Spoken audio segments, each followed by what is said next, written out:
بسم اللہ الرحمن الرحیم۔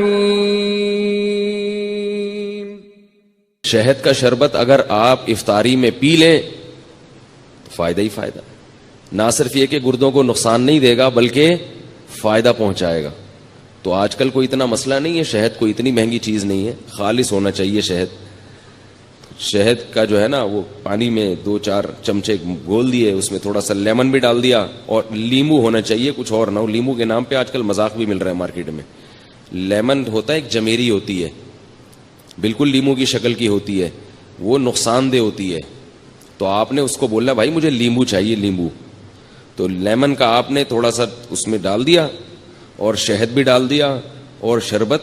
یہ سارے کام اپنے خرچے پہ کرنے، یہ پہلے بتا دوں آپ کو میں، ٹھیک ہے نا؟ ایسا نہ ہو مجھے فون کر کے آپ کہیں کہ آپ نے اتنے اچھے اچھے مشورے دیے ہیں، تو اب لیمو کا بھی، کیونکہ لیمو بھی ٹھیک ٹھاک مہنگا ہوا ہے، شہد تو ہے ہی مہنگی چیز۔ تو یہ آپ اگر پی لیں گے تو اس سے 2 فائدے ہوں گے۔ ایک تو سارا دن کی جو تھکاوٹ ہے آپ کی سیکنڈوں کے اندر دور ہو جائے گی۔ سمجھ رہے ہو؟ فائدے گنے۔ پہلی بات کیا؟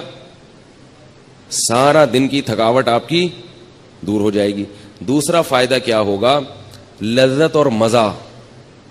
شہد اور لیمن کا شربت ملا کے پیئے، مزہ نہ آئے پیسے واپس، بڑا مزہ آئے گا پینے میں۔ تیسرا فائدہ، آپ کے جسم کا کولیسٹرول بولے نا پگھلے گا، ہینڈسم اسمارٹ ہو جائیں گے، باریک ہونا شروع ہو جائیں گے۔ نتھر، یہ جو جتنے بھی آپ کے جسم میں فاضل اور فضول چیزیں جو صبح سحری میں کھا کے پیدا ہوئی تھیں، وہ کیا ہو جائیں گی؟ ختم ہو جائیں گے، نتھرنا شروع ہو جائے گا جسم، توند کم ہونا شروع ہو جائے گی آپ کی۔ سمجھ رہے ہو نہیں سمجھ رہے بھائی؟ اور چوتھا فائدہ کیا ہوگا کہ شہد میں اللہ نے روحانی برکتیں بھی رکھی ہیں۔ قرآن میں اللہ نے کہا نا فیہ شفاء للناس، تو اللہ نے تعریف کی ہے، تو جس کی چیز اللہ تعریف کرے ظاہر ہے اس میں جسمانی برکتیں بھی ہیں اور روحانی برکتیں بھی ہیں۔ تو یہ 4 چیزیں، اور پھر آہستہ آہستہ چینی سے جان چھوٹ جائے گی، یہ 5واں فائدہ ہوگا۔ شہد کی عادت پڑ جائے گی آپ کو کچھ دنوں میں، تو یہ تھوڑے بہت کام کیا کریں۔ اور اللہ کا واسطہ، یہ جو بازار سے جتنے قسم کے مشروبات آ رہے ہیں، جتنے قسم کے، چاہے وہ بہت اچھی کمپنیوں کے ہوں یا 2 نمبر لوکل کمپنیوں کے ہوں، سب ایک جیسے ہیں، سب نقصان دہ ہیں۔ جتنے مشروبات کوئی فری میں بھی دے رہا ہو نا، اگر فری میں بھی، تو نہ لیں اس کو۔